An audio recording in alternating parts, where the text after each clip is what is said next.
بسم اللہ الرحمن الرحیم۔ ارسلان صاحب نے پوچھا ہے، جگہ نہیں بتائی، کراچی سے بات کر رہے ہیں، انڈیا سے بات کر رہے ہیں۔ سنا ہے کہ تکبیر اولیٰ کے 3 درجات ہیں، ثنا تک پہلا، سورہ فاتحہ تک دوسرا اور رکوع تک تیسرا۔ کیا یہ صحیح ہے؟ جی بالکل صحیح ہے، 3 درجات ہیں، لیکن راجح قول کے مطابق اگر کوئی سورہ فاتحہ میں بھی شریک ہو جائے، امام کے سورہ فاتحہ ختم کرنے سے پہلے امام کے ساتھ جماعت میں شریک ہو جائے تو انشاءاللہ اسے تکبیر اولیٰ کا ثواب مل جائے گا۔ آیت الکرسی نماز کے بعد کب پڑھیں؟ آیت الکرسی کس وقت پڑھنی چاہیے؟ فرض نماز کے فوری بعد یا مکمل نماز کے بعد؟ عبداللہ صاحب یو کے سے پوچھتے ہیں۔ دیکھیے جتنے بھی وظائف ہیں نا جن کی نمازوں کے بعد پڑھنے کی ترغیب ہے، ان میں جیسے آیت الکرسی ہے، اسی طرح حدیث میں آتا ہے اللہم لا مانع لما اعطیت ولا معطی لما منعت ولا ينفع ذا الجد منک الجد، اسی طرح 33 دفعہ سبحان اللہ، 33 دفعہ الحمدللہ، 34 دفعہ اللہ اکبر۔ یہ سارے وظائف ہیں جن کی نماز کے بعد پڑھنے کی ترغیب ہے۔ اب ان کو نماز کے فوراً بعد پڑھا جائے یا سنتوں کے بعد پڑھا جائے، اس میں علماء کی 2 رائے ہیں۔ اکثر عرب علماء جو ہیں وہ یہ کہتے ہیں کہ فرض نماز کے فوراً بعد یہ ساری دعائیں پڑھی جائیں گی اور تسبیحات بھی، اور ان کی دلیل ہے حدیث کے الفاظ، کیونکہ حدیث میں آیت الکرسی اور یہ سب چیزیں پڑھنے کی ترغیب جو ہے حدیث میں آتا ہے بعد الصلاۃ المکتوبہ، تو مکتوبہ تو فرض نماز کو کہتے ہیں، تو وہ حدیث کے الفاظ ہیں فرض نماز کے بعد، تو اسی بیس پہ وہ یہ کہتے ہیں کہ فرض نمازوں کے بعد پڑھی جائیں گی، اس کے بعد پھر فارغ ہو کر سنتیں پڑھی جائیں گی۔ ہمارے ہاں جو بر صغیر کے علماء ہیں، انڈیا، پاکستان اور بنگلہ دیش کے اور برما اور افغانستان اور جو اس ایریا کے جتنے علماء ہیں، ان کی رائے یہ ہے کہ یہ سنتیں جن نمازوں کے بعد سنت ہے تو اس میں یہ سنتوں کے بعد پڑھی جائیں گی تسبیحات۔ فرض کے بعد صرف اللہم انت السلام ومنک السلام تبارکت یا ذا الجلال والاکرام اتنی دعا پڑھی جائے گی، اور باقی سنتوں کے بعد۔ ان کی دلیل بھی حدیثی ہے، نبی صلی اللہ علیہ وسلم کے بارے میں حضرت عائشہ فرماتی ہیں، صحیح حدیث ہے کہ آپ صلی اللہ علیہ وسلم نماز کے بعد صرف اللہم انت السلام کے بقدر بیٹھتے تھے، پھر آپ صلی اللہ علیہ وسلم کھڑے ہو جایا کرتے تھے، اور یہی حضرت ابو بکر اور عمر رضی اللہ عنہما سے بھی اس طرح کی روایات ثابت ہیں۔ اور تو اب ان دونوں قسم کی روایات کو جمع کیا جائے تو ہم یہ کہتے ہیں کہ فرض کے بعد تو صرف اللہم انت السلام، اور باقی ساری دعائیں سنتوں کے بعد پڑھی جائیں گی، کیونکہ فرض اور سنتوں میں تاکہ تاخیر بھی نہ ہو، اور اس حدیث پر بھی عمل ہو جائے جس میں آتا ہے کہ آپ صلی اللہ علیہ وسلم اتنی سی دیر بیٹھا کرتے تھے، بس اس کے بعد کھڑے ہو جایا کرتے تھے۔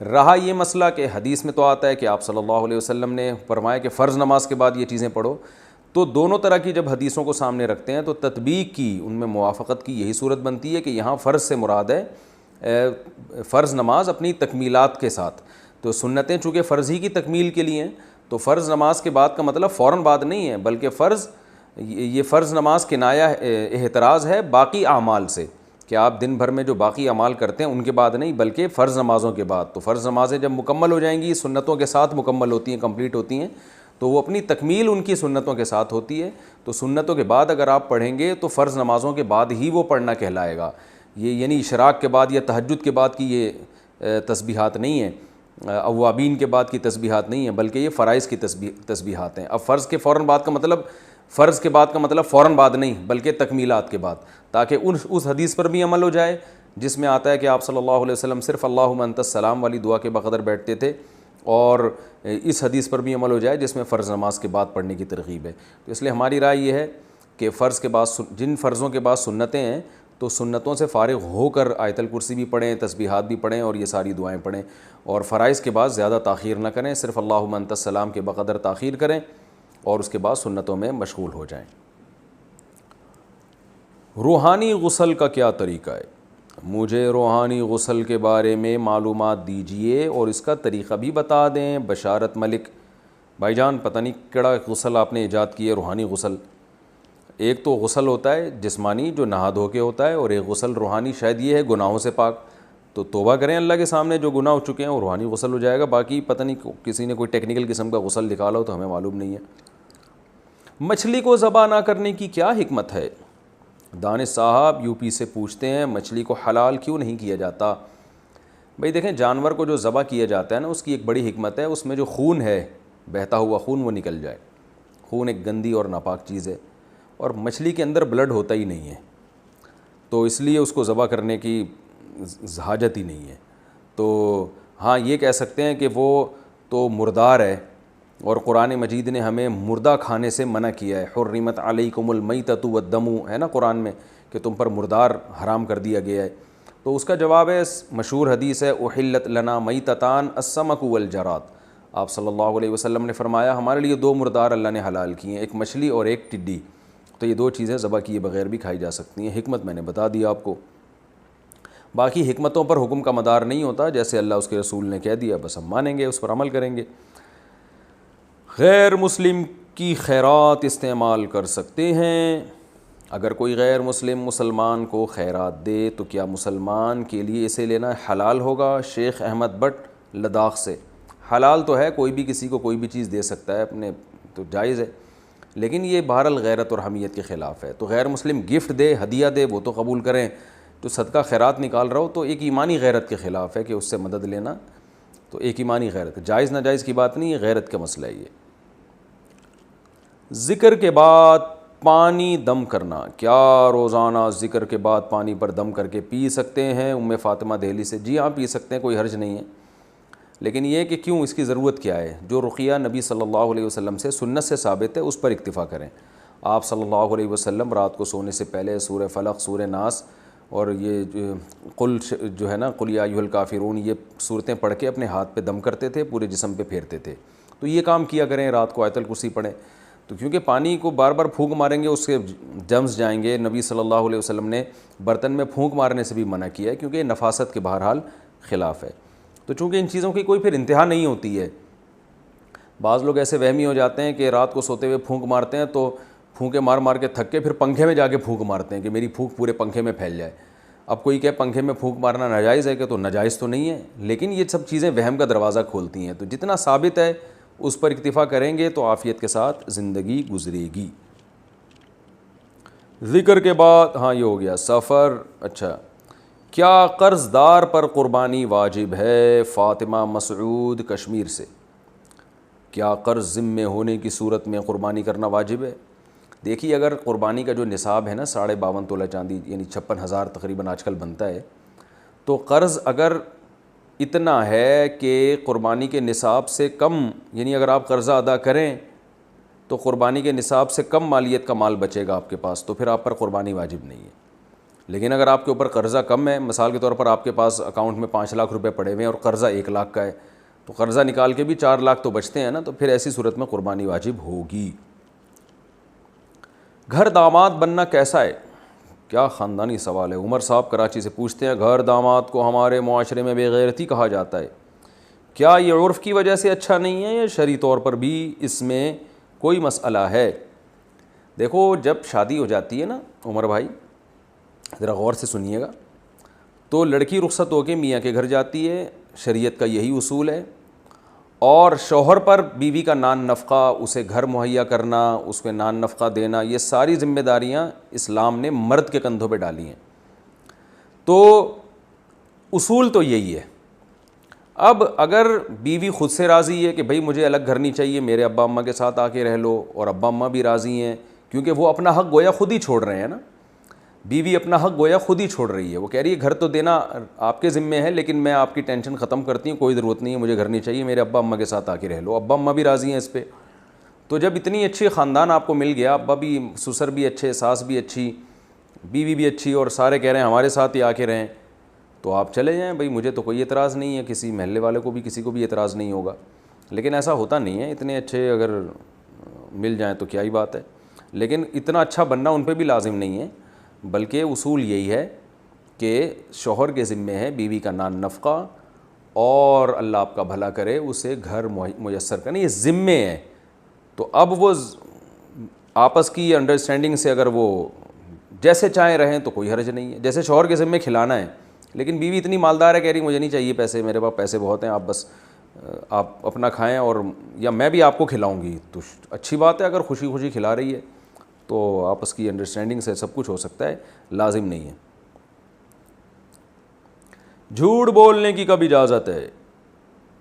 سنا ہے کہ اگر کسی کے درمیان لڑائی ہو تو صلح کرانے کے لیے جھوٹ بول سکتے ہیں، اگر یہ بات ٹھیک ہے تو کن موقعوں پر اس کی گنجائش ہے؟ ارسلان ساحر راولپنڈی سے۔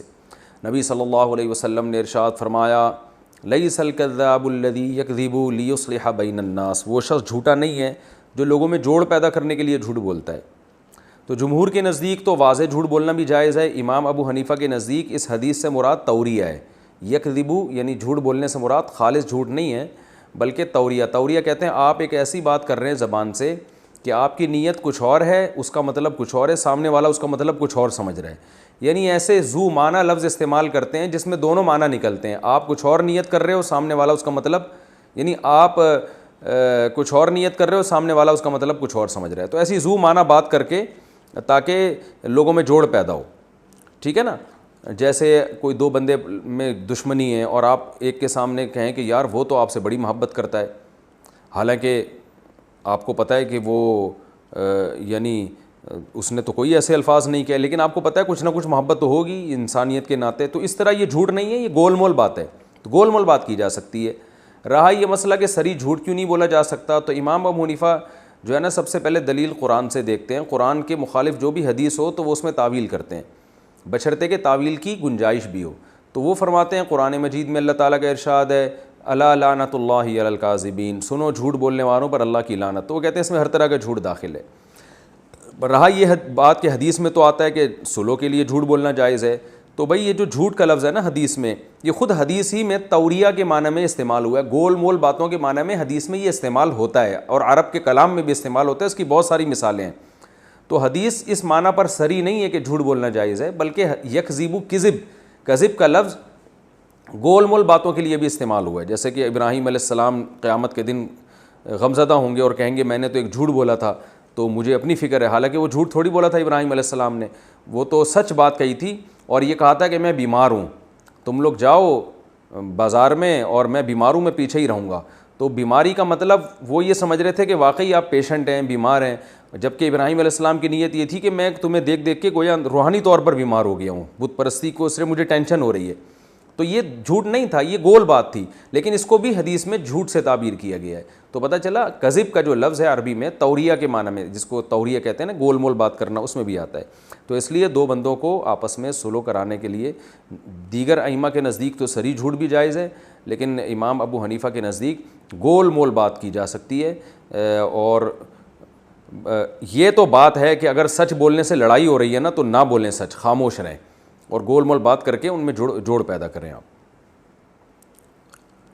غسل واجب ہو تو کھا پی سکتے ہیں؟ ساجد صاحب امریکہ سے پوچھتے ہیں اگر غسل واجب ہو تو کیا کھا پی سکتے ہیں؟ جی ہاں بھائی کھا سکتے ہیں، جو آپ تربوز کھائیں گے نا اس کو نہلا کے کھائیں آپ، ٹھیک ہے نا، خود غسل ضروری نہیں ہے، جو چیز آپ کھا رہے ہیں نا وہ اس کا غسل ضروری ہے۔ پاکستان میں تو آپ تو امریکہ میں رہتے ہیں، یہاں تو بہت ضروری ہے، کیونکہ گٹر کے پانی والی سبزیاں بھی مل رہی ہیں، ان میں اسپرے بھی ہو رہے ہیں، پتہ نہیں کیا ہو رہا ہے، لہذا اس کو تو بالکل اچھی طریقے سے غسل دیا کریں، یہ جو پھل فروٹ ہم کھا رہے ہیں پھر کھایا کریں، خود غسل ضروری نہیں ہے۔ بڑا ٹیکنیکل قسم کا سوال ہے عدنان صاحب کا انڈیا سے، کیا جنت میں سگریٹ اور گٹکا ہوگا؟ میں نے سنا ہے کہ جنت میں ہر خواہش کو پورا کیا جائے گا، تو کیا سگریٹ کے عادی کو جنت میں سگریٹ ملے گی یا نہیں ملے گی؟ جب کہ میں نے یہ بھی سنا ہے کہ جنت میں آگ نہیں ہوتی۔ عدنان بھائی مجھے لگ رہا ہے اچھا گمان رکھنا چاہیے، لیکن آپ کے سوال سے لگ رہا ہے آپ خطرناک قسم کے گٹکے اور سگریٹ کے عادی ہیں۔ بھائی مسئلہ یہ ہے کہ ہمارے پاس ایسی کوئی رپورٹ نہیں ہے کہ جنت میں گٹکا اور سگریٹ، جنت میں تو اچھی اچھی چیزیں ہوں گی، اور شہد کی نہریں ہیں، دودھ کی نہریں ہیں۔ رہا یہ مسئلہ کہ جن کو گٹکے کی عادت ہے اور سگریٹ کی عادت ہے تو وہ جنت میں کیا ملے گا، تو مجھے لگتا ہے پتہ نہیں ان کو جنت بھی ملے گی نہیں ملے گی۔ پہلے تو یہ سوچیں نا، جو سگریٹ اور گٹکے کے عادی ہیں، غلط چیز ہے، بری چیز ہے، وہ پھر بھی کھا رہے ہیں، اپنے دھوئیں سے لوگوں کو تکلیف دے رہے ہیں، بیماریاں پھیلا رہے ہیں، تو پہلے تو یہ سوال ہونا چاہیے کہ سگریٹ اور گٹکے کے عادی کو کیا سگریٹ اور گٹکا ملے گا، جنت ملے گی؟ تو جنت ملے گی تو پھر اگلی بحث ہوگی کہ سگریٹ گٹکا۔ تو میرا ذوق یہ کہتا ہے کہ سگریٹ اور گٹکے کے عادی لوگ اگر ان کو بالفرض جنت مل گئی، ان کی نیکیاں زیادہ ہوئیں یعنی وزنی ہوئیں، تو ان میں سگریٹ اور گٹکے کی شوق اللہ ختم کر دیں گے، کیونکہ جنت میں وہی جائے گا جو برائیوں سے پاک ہو، تو اچھی اچھی چیزوں کی عادت پڑ جائے گی ان کی، تو پھر وہ جنت میں جائیں گے، جنت میں پاک صاف لوگ جائیں گے۔ من جاء ربہ بقلب سلیم، قرآن کہتا ہے آخرت میں وہی کامیاب ہوگا جو اپنے رب کے پاس سلیم دل کے ساتھ، وہ دل جو سلامتی والا ہو، ہر گندگی سے پاک ہو چکا ہو۔ تو اللہ تعالیٰ گٹکے اور سگریٹ والوں کو پہلے پاک کریں گے، ان کے اچھی چیزوں کا شوق پیدا ہوگا ان میں، پھر وہ جنت میں جائیں گے، پھر ان میں گٹکے کی حاجت رہے گی نہیں، پھر ان کو شہد پینے کا دل چاہے گا، دودھ پینے کا. اور جو جنت کی شراب ہے تو وہ شراب میں بدبو نہیں ہے اور وہ گندگیاں نہیں ہیں جو شراب میں ہوتی ہیں، تو اس شراب کو دنیا کی شراب پہ قیاس نہیں کرنا چاہیے. ایک دن میں کتنا درود پڑھیں، درود شریف کی فضیلت بیان فرما دیں. نیز ایک دن میں کتنی مرتبہ درود پڑھنا چاہیے؟ ظاہر شاہ 4 صدا سے بھائی جتنی دفعہ بھی پڑھیں زیادہ اچھا ہے. علماء نے ایک نصاب بیان کیا ہے جو قرآن و حدیث ہی سے مستنبط ہے کہ کم سے کم صبح اور شام 100 دفعہ استغفار کی تسبیح، 100 دفعہ کلمے کی تسبیح، چاہے وہ تیسرا کلمہ ہو یا چوتھا کلمہ ہو، 100 دفعہ درود شریف. تو کم سے کم حد یہ ہے صبح اور شام. باقی جتنے چاہیں استغفار پڑھیں، جتنا چاہیں تسبیحات پڑھیں، جتنی چاہیں درود شریف پڑھیں، جتنی آپ کی صحت اجازت دیتی ہے تو وہ آپ پڑھیں، اچھی بات ہے. نبی صلی اللہ علیہ وسلم نے فرمایا جو مجھ پر ایک دفعہ درود پڑھتا ہے تو اللہ تعالیٰ اس پہ 10 رحمتیں بھیجتے ہیں. اچھا بھائی، کبوتر، مرغی وغیرہ کی بیٹ کا حکم. کبوتر، مرغی، بطخ اور دوسرے حلال پرندوں کی بیٹ کا کیا حکم ہے؟ نیز چیل، کوا، طوطا اور دوسرے حرام پرندوں کی بیٹ کا کیا حکم ہے؟ اگر کپڑوں کو لگ جائے تو کتنی مقدار میں معاف ہے؟ ثاقب عزیز انڈیا سے. ثاقب بھائی، کبوتر کی اور دوسرے جتنے بھی حلال پرندے ہیں ان کی بیٹ تو پاک ہے، دھو لینے چاہیے، اچھی بات ہے، لیکن کپڑے ناپاک نہیں ہوں گے. رہا مسئلہ مرغی اور بطخ کا تو وہ نجاست غلیظہ ہے. مرغی اور حلال ہیں حالانکہ، لیکن ان کی بیٹ بالکل سخت قسم کی ناپاک ہے، اور اگر 1 درہم کے بقدر یعنی ایک 5 روپے کا جو سکہ ہوتا ہے نا اس کے بقدر کپڑوں پہ لگ گئی تو نماز نہیں ہوگی. اور رہا مسئلہ چیل کا، طوطا بھی حلال پرندہ ہے تو اس کی بیٹ بھی پاک ہے. چیل اور یہ دوسرے حرام پرندوں کی بیٹ جو ہے وہ نجاست خفیفہ ہے تو یہ بھی ناپاک، لیکن تھوڑی بہت لگ جائے تو نماز ہو جائے گی. کیونکہ نجاست خفیفہ اس لیے کہ ان سے بچنا بہت مشکل ہے، کیونکہ یہ ایئر اٹیک کرتے ہیں نا، اڑتے اڑتے آپ نماز پڑھنے جا رہے ہو، ہوا میں بیٹ آئی اور کپڑوں پہ گر گئی، تو اس لیے شریعت نے ان کے بیٹوں کے معاملے میں ذرا معاملہ ہلکا رکھا ہے. ظہر اور عصر میں امام کے پیچھے سورہ فاتحہ پڑھیں گے. کیا حنفی مسلک میں امام کے پیچھے ظہر اور عصر میں فاتحہ پڑھی جائے گی یا نہیں؟ نیز مغرب کی تیسری رکعت اور عشاء کی آخری 2 رکعتوں میں بھی حکم بتا دیں. دیکھیں، امام کے پیچھے چاہے سری نماز ہو یا ظہری نماز یعنی جہری نماز ہو، صحیح حدیث ہے جس میں آپ صلی اللہ علیہ وسلم نے فرمایا من کان لہ امام فقراءۃ الامام لہ قراءۃ، جس کا کوئی امام ہو تو امام کی قراءت مقتدی کے لیے کافی ہے. تو اس حدیث میں فرق نہیں کیا گیا کہ جہری نماز ہو یا سری، امام جب قراءت کرے گا تو مقتدی کے لیے وہ قراءت کافی ہے. ویسے بھی آپ دیکھیں نا کہ جو حضرات کہتے ہیں کہ سورہ فاتحہ ہی ضروری ہے، تو اب وہ بتائیں کہ سورہ فاتحہ کے بعد سری نمازوں میں، سری میں امام جب آگے صورت ملاتا ہے تو وہ بھی تو صورت نہیں ملاتے، تو جو پیچھے مقتدی کھڑے ہوتے ہیں وہ صورت نہیں ملاتے، تو جب ان کی صورت وہ بھی قرآن ہے، وہ صورت کافی ہو رہی ہے تو سورہ فاتحہ بھی کافی ہو رہی ہے. تو قراءت کا لفظ عام ہے حدیث میں. باقی دوسری طرف بھی دلائل ہیں، احناف کے ہاں ان دلائل کو ترجیح ہے کیونکہ یہ دلائل اقرب الی القرآن ہے، خاص طور پہ جہری نمازوں کے بارے میں قرآن کا حکم ہے وَإِذَا قُرِئَ الْقُرْآنُ فَاسْتَمِعُوا لَهُ وَأَنصِتُوا. اس پہ دلائل میں پہلے ریکارڈ کرا چکا ہوں، مزید ڈیٹیل میں جانے کی ضرورت نہیں ہے. اور رہا مسئلہ مغرب کی تیسری اور عشاء کی آخری رکعتوں میں، اس میں بھی خاموش رہے گا انسان، امام کی قراءت مقتدی کے لیے اس میں بھی کافی ہے. کیا عورت نقاب لگا کر نماز پڑھ سکتی ہے؟ تاج خان سوال پوچھا جی، کیا عورت منہ چھپا کر نماز پڑھ سکتی ہے؟ جی، اگر پردہ کرنا ہو، مرد موجود ہوں تو پھر منہ پہ پردہ ڈال کے نماز پڑھنی چاہیے. بلا وجہ منہ چھپا کے نماز پڑھنا یہ ناپسندیدہ عمل ہے، نماز میں اس سے دل نہیں لگتا اور نماز کی حیت کے خلاف ہے. یہ نماز میں جمائی آئے تو کیا کریں؟ نماز میں جمائی آنے کے کیا احکام ہیں؟ کیا اس میں نحوست کا بھی کوئی دخل ہے؟ مظہر اقبال جدہ سے. نحوست کا اس سے کوئی تعلق نہیں ہے، جمائی کسی بھی ٹائم پہ کسی بھی انسان کو آ سکتی ہے، گورنمنٹ کی طرف سے کوئی پابندی نہیں ہے اس پہ، نہ کوئی ٹیکس لگتا ہے. آپ تھکے ہوئے ہوں گے تو آئے گی آپ کو. تو جب جمائی آئے تو نماز میں جمائی کو روکنے کی کوشش کی جائے، اور اگر بالفرض بہت ہی یعنی پریشر بڑھ جاتا ہے اور آپ سے جمائی رک نہیں رہی ہے نماز کی حالت میں، تو پھر علماء نے بیان کیا ہے کہ اگر آپ قیام کی حالت میں ہیں تو پھر سیدھے ہاتھ اوپر رکھیں، کیونکہ سیدھا ہاتھ آپ کے لیے آپ کے بائیں ہاتھ کے اوپر ہوتا ہے، یہ اس میں حرکت کم ہے. اور اگر قیام کے علاوہ کسی حالت میں ہے تو پھر بایاں ہاتھ اپنے منہ پہ رکھیں اور اس کو منہ کو بند کریں. ایسا نہ ہو کہ وہ بالکل اس طرح نماز میں منہ کھول کے کھڑے ہوں، یہ نماز کی ادب کے بالکل خلاف ہے۔ سانپ بچھو وغیرہ جانوروں کو مارنا ثواب ہے کیا؟ سنا ہے کہ سانپ بچھو چیل کوا چوہا ان کو دیکھتے ہی مار دینا چاہیے۔ اگر درخت پیڑ پر کوا بیٹھا ہو تو کیا اپنا کام چھوڑ کر اس کو مارنا چاہیے؟ اگر نہیں مارتے تو کیا گنہگار ہوں گے؟ محمد تسلیم اختر انڈیا سے۔ بھائی سانپ بچھو کا پتہ ہے آپ کو کہ محلے میں آ گیا اور آپ نے نہیں مارا تو کسی کو کاٹ لے گا، پھر تو سانپ بچھو کو قتل کرنا واجب ہے، کیونکہ نہیں ماریں گے تو وہ لوگوں کو مار دے گا، لوگوں کو ہلاک کر سکتا ہے۔ تو ایسی صورت میں تو لوگوں کو بچانے کے لیے آپ پر لازم ہے کہ سانپ بچھو کو ماریں۔ حدیث میں آتا ہے نماز کے دوران اگر سانپ دیکھو تو اسے قتل کر دو، یعنی نماز بھی آپ جاری نہیں رکھ سکتے بلکہ سانپ کو پہلے مارا جائے گا۔ باقی یہ کہ جنگلوں میں جا کے بلا وجہ سانپوں کے پیچھے پڑ کے مارنا اور بچھوؤں کو تلاش کر کے مارنا یہ لازم نہیں ہے آپ کے اوپر۔ اور چوہے کو دیکھتے ہی مار دینا چاہیے۔ چوہا جو ہے نا اگر دیکھتے ہی مار دینا تو بس مار دیں چوہے کو اگر آپ کو تکلیف پہنچا رہا ہے، باقی دیکھتے ہی مار دینا واجب نہیں ہے۔ تو اب مجھے نہیں پتہ چوہے نے آپ کے ساتھ کیا ایسا سلوک کیا کہ آپ اس کو دیکھتے ہی مارنے کے جو ہے پیچھے پڑے ہوئے ہیں۔ مار سکتے ہیں، مار دینا چاہیے، نقصان دہ جانور ہے۔ طاعون کی بیماری بھی چوہے سے پھیلتی ہے، اور گھروں میں نبی صلی اللہ علیہ وسلم نے چوہے کو فویسقہ کہا ہے، فاسق یعنی انسان کو نقصان پہنچانے والا۔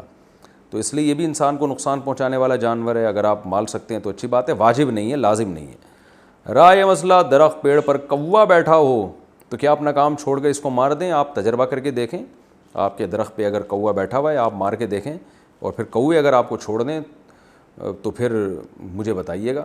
اور کیونکہ آپ جب ایک کوا ماریں گے تو پھر کوے، آپ نے کوے کو ایک دفعہ مارا تو کوے آپ کو کم از کم 25 دفعہ ماریں گے، یہ ذہن میں رکھیے گا۔ کوؤں کے بارے میں یہ رپورٹ ہے۔ پھر آپ مجھے فون نہیں کریں گے کہ مفتی صاحب ہم نے آپ کی کلپ دیکھ کے جناب ایک کوے کو مارا تو کوے نے ہمارے ساتھ یہ حشر کیا۔ تو کوؤں کو اپنے حال پہ چھوڑ دیں۔ کوا بہت چالاک جانور ہے، میں نے بہت تجربے کیے ہیں، لوگوں کے ذہنی زندگیوں میں دیکھے ہیں کہ ایک کوا انہوں نے مارا ہے، پھر اس درخت کے نیچے 6 مہینے تک ان کے لیے گزرنا محال ہو گیا۔ جب بھی گزرتے تھے کوے کی پوری فوج آ کے ان پہ فضائی حملے کرتی تھی۔ تو کوے سے جو ہے نا ایئر اٹیک کرتا ہے، بڑا خطرناک۔ کوؤں سے پنگا نہ لیں، اور کوے کسی کو کچھ کہہ بھی نہیں رہا، وہ اپنا آرام سے ہنسی خوشی زندگی گزار رہا ہے۔ یہ چوہے تو کچھ کہہ رہے ہیں نا، نقصان پہنچاتے ہیں، اسی طرح سانپ بچھو بھی نقصان پہنچاتے ہیں۔ چیل جو ہے وہ بھی اگر نقصان پہنچا رہی ہے تو اس کو مار دینا چاہیے۔ نقصان کیسے پہنچاتی ہے؟ آپ کہیں گوشت لے کے جا رہے ہیں، وہ چھین کے بھاگ جاتی ہے، اس طرح سے حرکتیں کرتی رہتی ہے۔ بلا وجہ چیلوں کے پیچھے نہ پڑیں، نقصان پہنچا رہی ہے تو مار دیں۔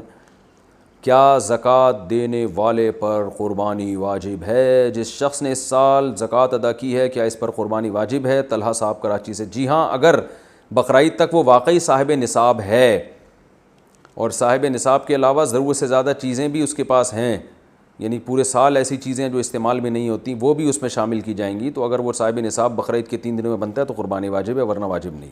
ہو سکتا ہے جس وقت زکوٰۃ دی اس وقت مالدار ہو، اب مالدار نہ رہا ہو، تو زکوٰۃ سے اس کا تعلق نہیں ہے۔ کیا میل ڈاکٹر ڈیلیوری کا آپریشن کر سکتا ہے؟ کیا میل ڈاکٹر سے بیوی کا علاج کرانا جائز ہے یا نہیں؟ جیسے ڈیلیوری کے وقت آپریشن وغیرہ میں میل ڈاکٹرز ہی دیکھتے ہیں، کیا اس کا گناہ شوہر کو ہوگا؟ حافظ عاصم علی دہلی سے۔ دیکھیے حتی الامکان کوشش کریں فیمیل ڈاکٹر کا انتظام ہو جائے۔ کہتے ہیں نا من جدہ وجدہ، جو کوشش کرتا ہے پا لیتا ہے۔ تو ہر دنیا کے ہر کنٹری میں فیمیل ڈاکٹرز ہوتی ہیں، آپ کوشش کریں، اور جب وائف کو پریگننسی ہے اسی وقت سے یہ کوشش شروع کر دینی چاہیے کہ بھئی ہم نے علاج فیمیل ڈاکٹر سے کروانا ہے۔ تو تلاش کریں گے، مل جائیں گی۔ انڈیا میں بہت سی مسلمان ڈاکٹرز ہیں، ایکسپرٹ ہیں، فیمیل ہیں، آپ ان سے رابطہ کریں۔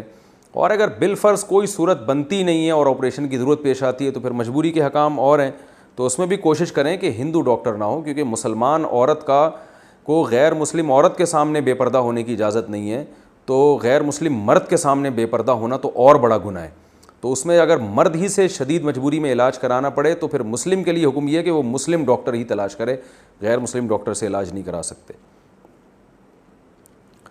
اچھا بھائی، شادی سے پہلے لڑکی کو دیکھنا کیسا ہے؟ کیا شادی سے پہلے لڑکی کو ایک نظر دیکھنے کی اجازت ہے؟ ابو بکر کشمیر سے۔ بھائی آپ کون سے دنیا میں رہتے ہیں؟ آج کل تو لڑکیوں کو 25 دفعہ لوگوں نے دیکھا ہوا ہوتا ہے، تب جا کے، اور سینکڑوں لڑکیوں کو 25 دفعہ دیکھا ہوا ہوتا ہے، پھر جا کے مرد ایک لڑکی کو پسند کرتا ہے۔ یہ آج کل یہ جو لونڈے لپاڑے گھوم رہے ہیں نا، اللہ کی پناہ، ان کے یہ حالات ہیں آج کل. تو جو ہے بہرحال مسئلہ یہی ہے کہ اگر کسی لڑکی سے نکاح کرنا چاہتے ہیں تو اس کو ایک دفعہ پہلے دیکھ لینا صرف جائز ہی نہیں ہے بلکہ مستحب ہے. آپ صلی اللہ علیہ وسلم نے ترغیب دی ہے. اچھا بھائی، کیا استعمال شدہ سونے پر زکوٰۃ ہے؟ اگر سونا سال میں 1 یا 2 بار استعمال کر لیا جائے تو کیا اس پر زکوٰۃ دینا زکوٰۃ دینا واجب ہوگا یا نہیں؟ طارق احمد خان کشمیر سے. جی، سونا چاہے استعمال میں ہو یا نہ ہو، پورے سال بھی استعمال میں رہتا ہو تو بھی سونے پر بہر صورت زکوٰۃ دینی پڑے گی. اسی طرح سلور جو ہے، چاندی، استعمال میں ہو یا نہ ہو، زیور کی شکل میں ہو یا ایسے ہی اینٹوں کی شکل میں یا سکے کی شکل میں ہو، مونچھیں کتنی رکھ سکتے ہیں؟ کیا مونچھیں بڑی چھوڑنے کی شریعت میں وعید آئی ہے؟ ابو سعد KPK سے. دیکھیے، بخاری مسلم کی صحیح حدیث ہے. آپ صلی اللہ علیہ وسلم نے فرمایا اعف اللحا وقص الشوارب، داڑیاں بڑھاؤ اور مونچھیں کاٹو. ایک حدیث میں کاٹنے کا ذکر ہے، اسی طرح صحیح حدیث میں احف الشوارب. احفا کہتے ہیں جڑ سے کسی چیز کو، یعنی کاٹنے میں مبالغہ کرنا، تو احفا کا معنی مبالغہ. تو حدیث میں آتا ہے کہ مونچھیں خوب اچھی طرح کاٹو. باقی رکھنا بھی جائز ہے مونچھیں، اگر کوئی چھوٹی رکھتا ہے تو بھی جائز ہے، اور بالکل کینچی سے باریک کر دیتا ہے تو بھی جائز ہے. تو رہا یہ کہ بڑی رکھنا جائز ہے یا نہیں، تو علماء کہتے ہیں جو حدیث میں کاٹنے کا حکم ہے نا، تو اتنی کم از کم کاٹی جائیں کہ جو ہونٹ ہے اس کا جو اوپر کا کنارہ ہے وہ کھلا رہے. کیونکہ بہت سے صحابہ سے، حضرت عمر رضی اللہ تعالیٰ عنہ سے بھی ثابت ہے کہ وہ بڑی مونچھیں رکھی ہوئی تھی انہوں نے، اور سبالتین تھی ان کی. سبالہ کہتے ہیں مونچھوں کے جو یہ کنارے ہوتے ہیں نا، تو یہ وہ نہیں ہوتا مونچھیں رکھ کے تاؤ دے رہے ہوتے ہیں لوگ، تو وہ بڑی مونچھیں بھی رکھنا جائز ہے، لیکن اس صورت میں کہ آپ کے جو ہونٹ کا جو اوپر کا کنارہ ہے وہ بالکل ظاہر رہے. یہ جو لوگوں نے مونچھیں رکھی ہوئی ہوتی ہیں کہ اوپر کے ہونٹ ڈھک جاتا ہے، یہ جائز نہیں ہے، گناہ کی بات ہے، اور اس سے وہ کھانے پینے میں بھی کراہت ہوتی ہے. بال ڈوب رہے ہوتے ہیں تو بالکل ہی ہونٹ ہی غائب ہو جاتے ہیں، تو یہ جائز نہیں ہے. باقی افضل کیا ہے، سنت کیا ہے کہ قینچی سے مونچھوں کو بالکل کاٹ کے باریک چھوٹا کر دیا جائے. بلیڈ کا استعمال بھی فقہ حنفی میں بالکل جائز ہے. بعض فقہاء نے اس کو مکروہ لکھا ہے کہ بلیڈ نہ استعمال کریں، لیکن جو امام حنیفہ کے ہاں جو مفتابی قول ہے فقہ حنفی میں، اس کے مطابق بلیڈ سے کاٹنا بھی جائز ہے. دلیل اس کی وہی ہے کہ جب حدیث میں آتا ہے کاٹنے میں مبالغہ کرو تو کہتے ہیں بلیڈ سے تو بالکل اچھی طرح مبالغہ ہو جاتا ہے. تو کینچی سے بالکل چھوٹی کر دی جائیں، یہ سب سے بہتر طریقہ ہے. اور بلیڈ کا استعمال بھی جائز ہے، مونچھیں رکھنا بھی جائز ہے، لیکن بہتر نہیں ہے. اور رکھیں تو یہ اتنا واجب ہے کہ جو ہونٹ کا اوپر کا کنارہ ہے وہ کھلا رہے. اگر اتنی بڑھا دیں کہ ہونٹ ہی ڈھک گیا، یعنی سائڈوں سے بڑھا دیں آپ لیکن اوپر سے بڑھائیں اتنی کہ وہ ہونٹ ڈھکنا شروع ہو جائے، یہ جائز نہیں ہے. تو یہ مونچھوں کے بارے میں تفصیل ہے. اب مجھے نہیں پتا آپ کس قسم کی مونچھیں رکھیں گے.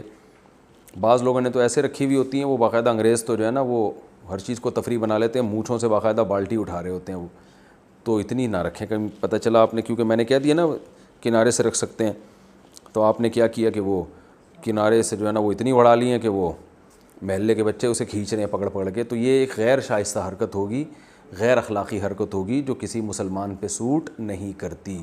اللہ تعالیٰ سمجھنے کی، عمل کی توفیق عطا فرمائے.